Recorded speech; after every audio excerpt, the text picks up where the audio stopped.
আজকে দিদি ভাই দুপুরের মেনু আলু পটলের দম। তো আলু পটলের দমটা আমি কিভাবে রান্না করেছি সেটাই তোমাদেরকে দেখাচ্ছি। এই দেখো, আগে পটলটা ভালো করে ছাকা তেলে ভেজে নিয়েছিলাম। এই দেখো, পটলটা এইমাত্র দিয়ে দিলাম। তো তারপরে আলু একসঙ্গে আলু দিয়ে মশলা দিয়ে এই যে ভালো করে কষিয়ে নিয়েছি। দেখো, ভালো করে কষিয়ে নিয়েছি। তো আমি আলু পটলের দমে গোটা গরম মশলা আর এলাচ আর জিরে তেলের পর দিয়ে ভালো করে এই যে আদা জিরে গরম মশলা দিয়ে ভালো করে এই দেখো কষিয়ে নিয়েছি। গোটা গরম মশলা কিন্তু আমি তেলের পর দিয়েছি, ওর জন্য ঝাঁজ মানে গোটা গরম মশলার আর কি ঝাঁজ বেরিয়ে গেছে, গন্ধ বেরিয়ে গেছে, তরকারির সেন্টটা সেই হয়েছে। তো আমার মশলাটা আলু পটলের দম আদা জিরে গরম মশলা দিয়ে ভালো করে কষিয়ে নিয়েছি। তো এবার এই যে পাশের উনুনে জল গরম ছিল, এই জলটা এবার ঢেলে দিলাম।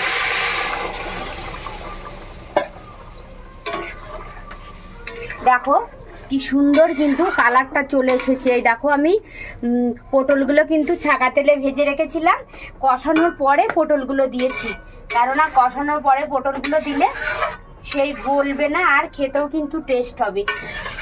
তো আমার এই যে এবার জলটা দিয়ে দিয়েছি। এবার পরিমাণ মতন একটু হালকা করে হলুদ দেব। হলুদ আমার আগে মশলার সময় দেওয়াই ছিল, এখন এই যে অল্প পরিমাণ মতন দিয়ে দিলাম।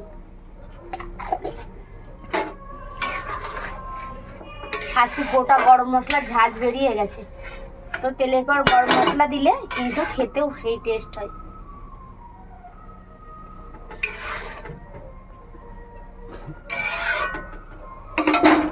দেখো কালারটা কত সুন্দর হয়েছে। আমি কিন্তু আজকে শুধুমাত্র কাঁচা লঙ্কা দিয়ে রান্না করেছি। পাকা পাকা যে লঙ্কাগুলো ছিল লাল লাল হালকা হালকা, সেই লঙ্কাগুলো দিয়ে মশলা করে নিয়েছিলাম। আদা জিরে আর গরম মশলা। এইভাবে তোমরা বাড়িতে দিদি ভাইয়ের মতন এইভাবে খেয়ে দেখতে পারো। আগে কিন্তু পটলগুলো ভালো করে ছাকা তেলে ভেজে নিয়ে আলাদা করে রেখে দেবে, তাহলে পরে কষানোর পরে মানে আলু আদা জিরে ভালো করে কষানোর পর লাস্টে মানে কষানো হয়ে যাবে, তারপরে লাস্টের দিকে পটলটা দিয়ে দেবে, তাহলে দেখবে খেতে সেই হবে। এইভাবে একদিন খেয়ে দেখবে বাড়িতে তোমরা ফ্রেন্ড, তোমাদেরকে বলছি দিদি ভাইয়ের মতন।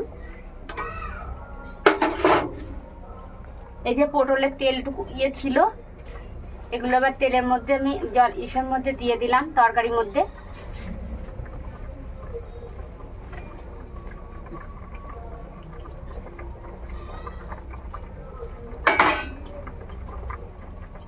আর অবশ্যই তরকারিতে যে কোনো রেসিপিতে কিন্তু গরম জল ব্যবহার করবে। গরম জল দিলে কি তরকারি সে টেস্ট হয়।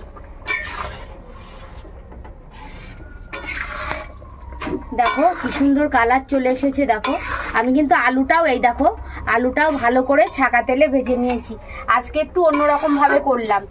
আজকে কিন্তু আমি আর অন্য কোনো মশলা দেব না, কারণ তেলের পরে গোটা মশলা দিয়ে দিচ্ছি, আর অন্য কোনো মশলা দেব না। তো আমি আজকে একদম কষা কষা করে মানে শুকনো শুকনো করে করব। তো আমার প্রায় হয়ে গেছে, আর একটু শুকিয়ে যাবে, তারপরে নামিয়ে ফেলবো। তো ফ্রেন্ড, এই রেসিপিটা তোমাদের কেমন হয়েছে দিদিভাইকে অবশ্যই কিন্তু একটা কমেন্ট করে জানিও। টাটা।